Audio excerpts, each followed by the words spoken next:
Shalom, selamat pagi saudaraku yang dikasihi oleh Tuhan Yesus Kristus. Kita jumpa lagi di dalam kasih Tuhan Yesus Kristus yang terus menjaga, memelihara hidup kita dengan sempurna sampai detik ini.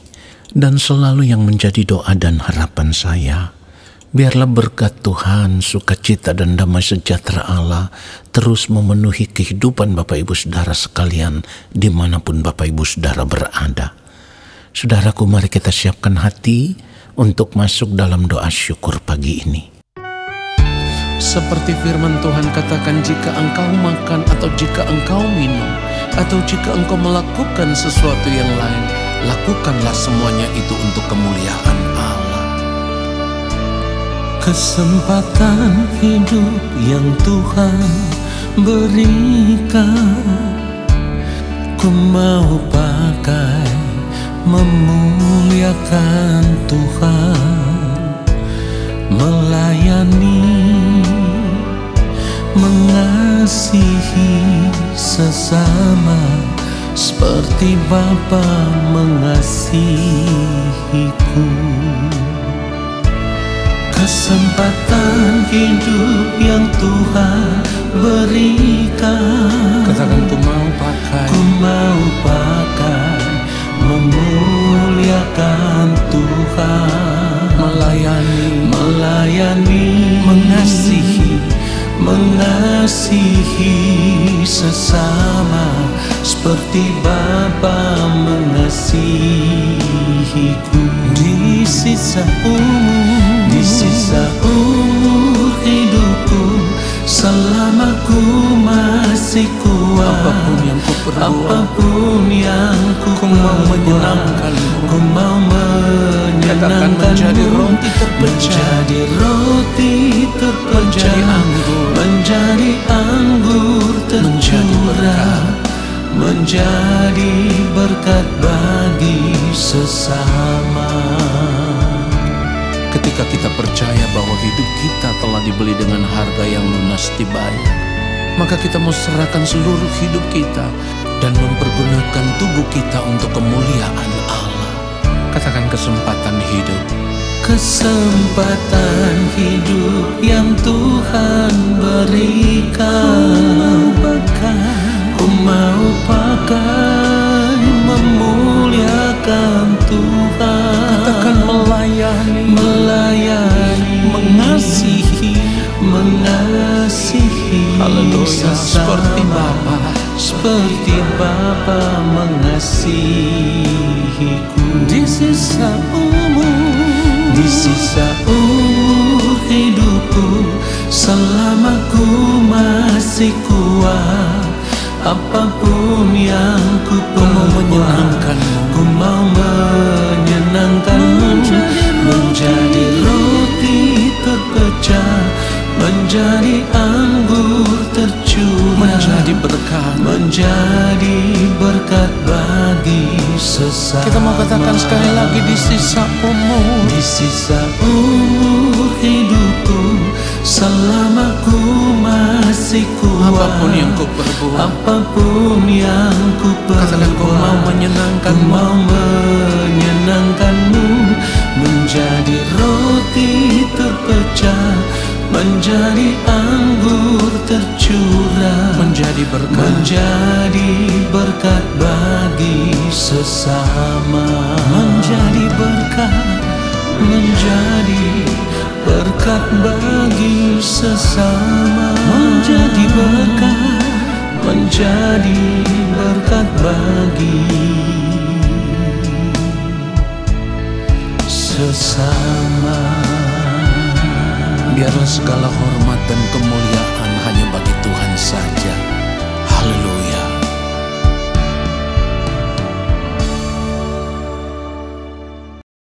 Mari kita berdoa. Bapa yang Maha Kudus, Allah yang Maha Mulia, kami datang menghadap Bapa dengan segala ucapan syukur, sebab kasih setiamu ya Allah yang Engkau nyatakan bagi kami sampai detik ini. Kami ada dalam kasih Bapa di sorga, dalam penjagaan pemeliharaan-Mu yang sempurna, dengan tidak kekurangan sesuatu apapun. Kami rindu mendengarkan kebenaran firman-Mu. Urapilah setiap kami ya Allah Roh Kudus. Berikanlah kepada kami hikmat pengertian untuk mengertikan kebenaran firman yang kami dengar, lalu kami mau hidup seturut dengan firman-Mu. Ya Bapa, hamba-Mu ini hanyalah alat. Taruhlah perkataan kebenaran itu dalam mulut hamba, supaya setiap kebenaran firman yang hamba ucapkan, itulah kebenaran yang benar-benar berasal dari hati Bapa, dan kebenaran itulah yang akan memberkati setiap kami yang mendengarkan. Di dalam nama Tuhan Yesus Kristus kami berdoa dan kami sambut firman Tuhan saat ini. Amin. Saudaraku yang dikasihi oleh Tuhan Yesus Kristus, ketika kita berkata kita percaya kepada Allah di dalam Tuhan Yesus Kristus, itu artinya kita memiliki kesepakatan dengan Allah Bapa di sorga. Dan ketika kita memiliki kesepakatan dengan Allah Bapa di sorga, maka hal itu sama dengan kita mengikatkan diri kita kepada Allah.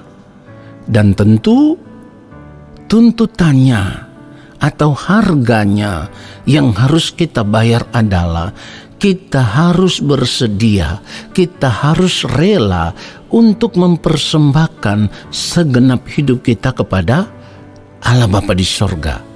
Jadi ketika kita memiliki kesepakatan dengan Allah karena kita percaya kepada Allah di dalam Kristus, kita harus menyadari bahwa kita sudah tidak berhak lagi atas hidup kita secara pribadi.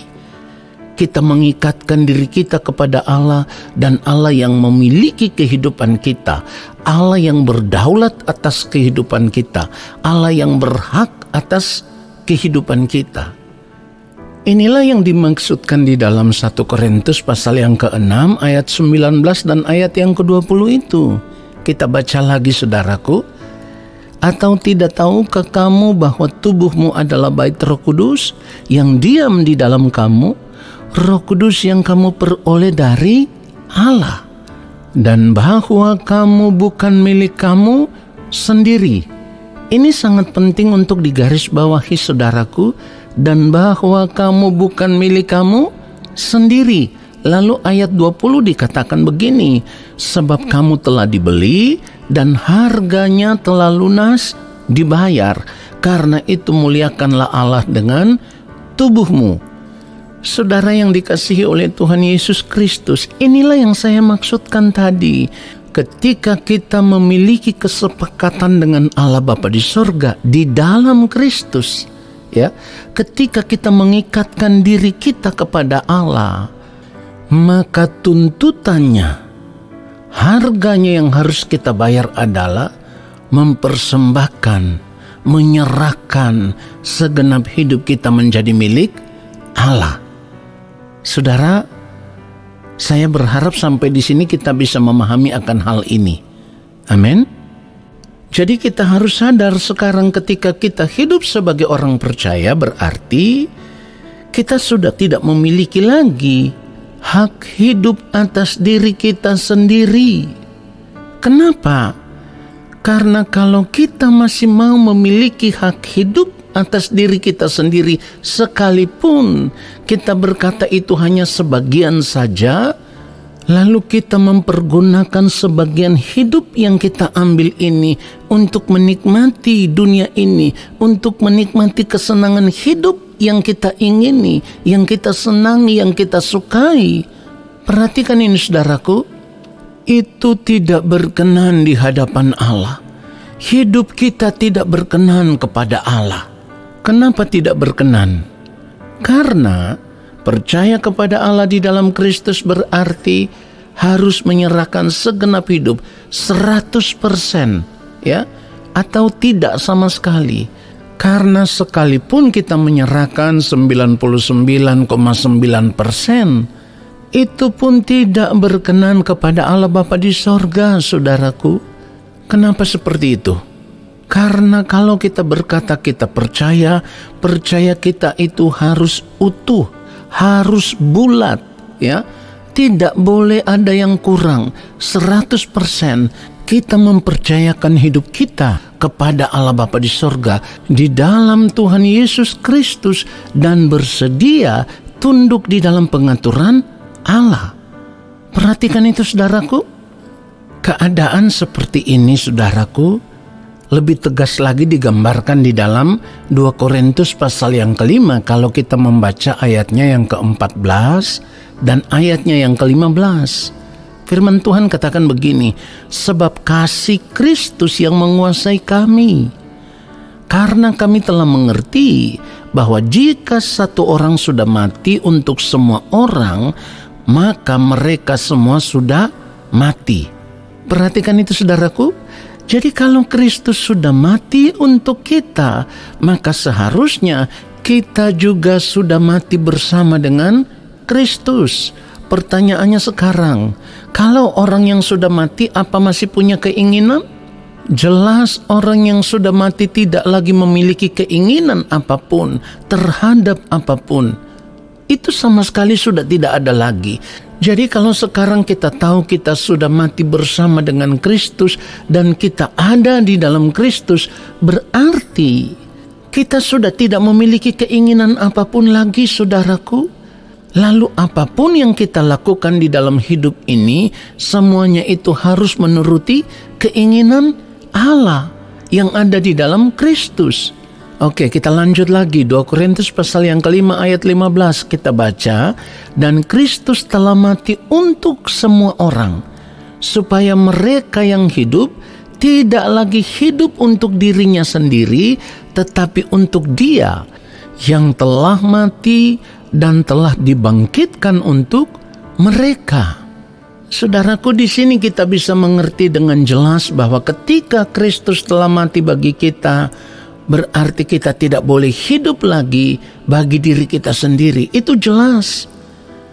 Sebaliknya kita harus hidup bagi Kristus. Nah, dalam hal ini hidup bagi Kristus itu sama dengan hidup melakukan apa yang menjadi kehendak Allah Bapa di sorga.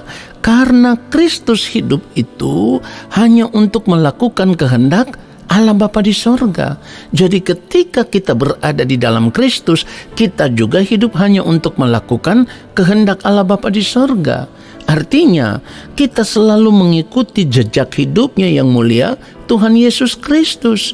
Kalau Tuhan Yesus berkata, makananku ialah melakukan kehendak Dia yang mengutus aku dan menyelesaikan pekerjaannya, maka kita pun harus memiliki prinsip hidup yang sama. Melakukan kehendak Bapa di sorga dan menyelesaikan pekerjaannya selama kita masih hidup di dunia ini. Mungkin sebagian di antara kita akan berkata begini, Pak, masa iya kita masih hidup di dunia ini, kita sudah tidak boleh menikmati hidup ini? Saudaraku, dengar baik, kita boleh menikmati hidup dunia ini, tetapi apa yang kita nikmati itu juga harus bisa dinikmati oleh Allah Bapa di sorga.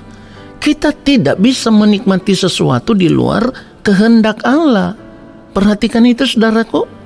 Karena apapun yang kita lakukan selama kita masih hidup di dunia ini, semuanya itu harus seturut dengan kehendak Allah. Dan semua yang kita lakukan itu harus memuliakan Allah Bapa di sorga. Itulah cara hidup yang menyukakan, menyenangkan hati Bapa. Karena firman Tuhan juga berkata, jika engkau makan atau jika engkau minum atau jika engkau melakukan sesuatu yang lain, lakukanlah semuanya itu untuk kemuliaan Allah. Itu menunjukkan ketaatan kita, penundukan diri kita, penurutan kita terhadap kehendak Allah Bapa di sorga. Kekristenan yang benar itu seperti ini, saudaraku. Tidak lagi menikmati hidup ini. Jadi kalau dikatakan kita telah mati bersama dengan Kristus, mati yang dimaksudkan di sini adalah kita tidak lagi hidup bagi diri kita sendiri, tetapi kita hidup bagi Allah.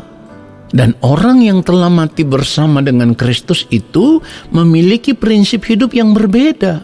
Sudah tidak lagi hidup untuk menikmati dunia ini, menikmati kesenangan-kesenangan hidup ini. Tetapi prinsip hidup orang yang telah mati bersama dengan Kristus adalah, bagiku hidup adalah Kristus dan mati adalah keuntungan. Inilah tujuan daripada kesepakatan yang kita buat dengan Allah di dalam Kristus. Kalau kita ingin supaya masa depan kehidupan kita itu kita memiliki keuntungan besar, artinya kita tidak akan terbuang ke dalam kebinasaan, maka mulai saat ini kita harus memilih menanggalkan segala sesuatu yang bukan kehendak Allah, melepaskan semua keinginan-keinginan diri yang selalu merangsang kita untuk menikmati dunia ini dengan segala kesenangannya. Itu harus kita buang, itu harus kita lepaskan, itu harus kita matikan, bahkan kita harus menguburkan itu, saudaraku, ya. Supaya apa? Supaya nanti ketika kita tiba di ujung kehidupan ini, ketika jantung kita berhenti berdetak, ketika nadi kita berhenti berdenyut, lalu di dalam sekejap mata, ketika kita sudah melewati lorong kekekalan, lalu kita berjumpa dengan Tuhan, kita berdiri di hadapan Allah, kita baru menyaksikan dengan mata kita sendiri bahwa kerelaan kita untuk menanggalkan segala sesuatu, untuk mematikan semua keinginan-keinginan diri yang dipenuhi dengan keinginan-keinginan daging, lalu hidup di dalam penurutan akan kehendak Allah, hidup hanya mengikuti jejak hidupnya Tuhan Yesus Kristus, melakukan apa yang Bapa kehendaki. Maka setelah kita berada pada kehidupan yang sesungguhnya, yaitu kehidupan yang kekal, kita akan memperoleh keuntungan yang besar. Jadi sekarang kita hidup harus memiliki prinsip hidup yang satu ini. Bagiku hidup adalah Kristus dan mati adalah keuntungan. Saudaraku, memang itu berat, tidak gampang, ya. Sekali lagi saya katakan, itu tidak mudah untuk dilakukan. Kenapa saya katakan itu tidak mudah untuk dilakukan? Karena sebenarnya kita sudah terlanjur dididik oleh dunia ini dengan cara hidup yang salah. Karena setiap hari dunia selalu menawarkan kepada kita kesenangan-kesenangan hidup yang bisa kita nikmati hari ini, saudaraku. Ini yang tidak gampang untuk dilepaskan. Ini yang banyak mengikat kehidupan orang percaya, bahkan mungkin mengikat kehidupan kita pribadi lepas pribadi, sekalipun keterikatan kita dengan kesenangan-kesenangan hidup dunia itu dalam bentuk yang berbeda-beda, saudaraku. Dan kalau kita tidak menyadari akan hal ini, maka hidup kita di kekekalan pun ada di dalam ancaman bahaya. Jadi mari kita sadari akan hal ini sebelum terlambat. Ingat, ketika kita sudah mati bersama dengan Kristus dan pengharapan kita nanti akan dibangkitkan juga bersama dengan Kristus, maka seperti yang firman Tuhan katakan, kita tidak boleh lagi mencari perkara yang di bumi ini. Kita harus mengarahkan fokus kita kepada perkara-perkara yang di atas, perkara-perkara yang kekal, saudaraku. Perhatikan itu. Kolose pasal 3 ayat 1, karena itu kalau kamu dibangkitkan bersama dengan Kristus, carilah perkara yang di atas, di mana Kristus ada, duduk di sebelah kanan Allah. Ayat 2, pikirkanlah perkara yang di atas, bukan yang di bumi. Ayat 3, sebab kamu telah mati dan hidupmu tersembunyi bersama dengan Kristus di dalam Allah. Perhatikan ayat yang keempat, apabila Kristus yang adalah hidup kita menyatakan diri kelak, kamu pun akan menyatakan diri bersama dengan Dia dalam kemuliaan. Saudaraku, inilah satu-satunya tujuan hidup kita sebagai orang percaya, ya, menerima kemuliaan bersama-sama dengan Kristus. Nah, konsekuensinya apa selama masih hidup di dunia ini?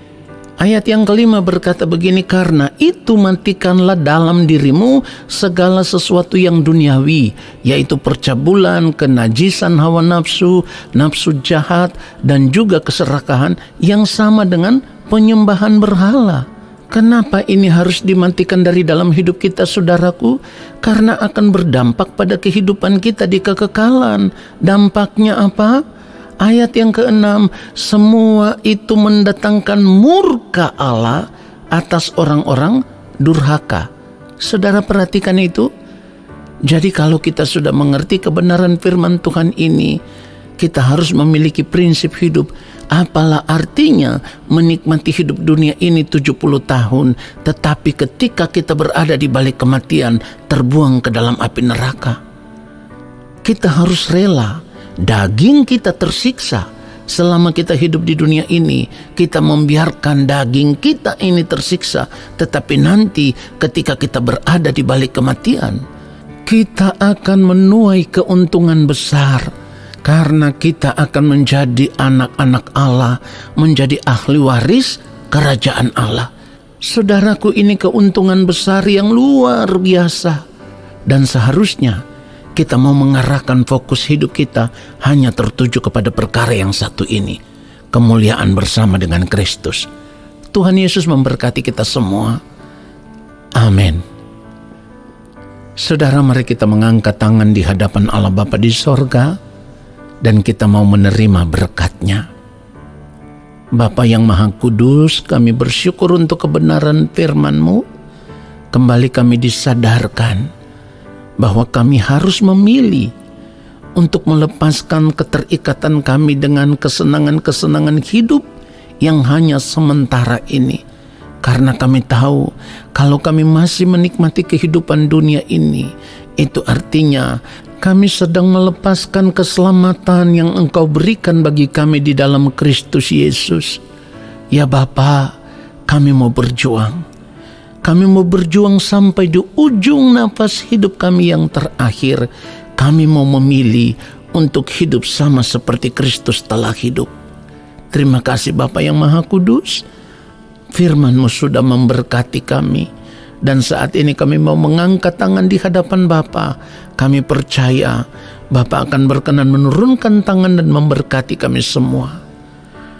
Turunlah atas kehidupan kami segala berkat kasih karunia daripada Allah Bapa di sorga. Rahmat cinta kasih yang berlimpah-limpah dari Gembala Agung yang mulia Tuhan Yesus Kristus di dalam persekutuan dengan Roh Allah yang kudus. Turun atas kehidupan kami, menyertai langkah kehidupan kami, memberkati kami sekarang dan sampai selama-lamanya. Amin. Saudaraku, terima kasih sudah mengikuti doa syukur pagi ini. Sampai jumpa di dalam doa syukur besok hari. Selamat menjalankan aktivitas hidup di sepanjang hari ini. Tuhan Yesus memberkati kita semua. Shalom.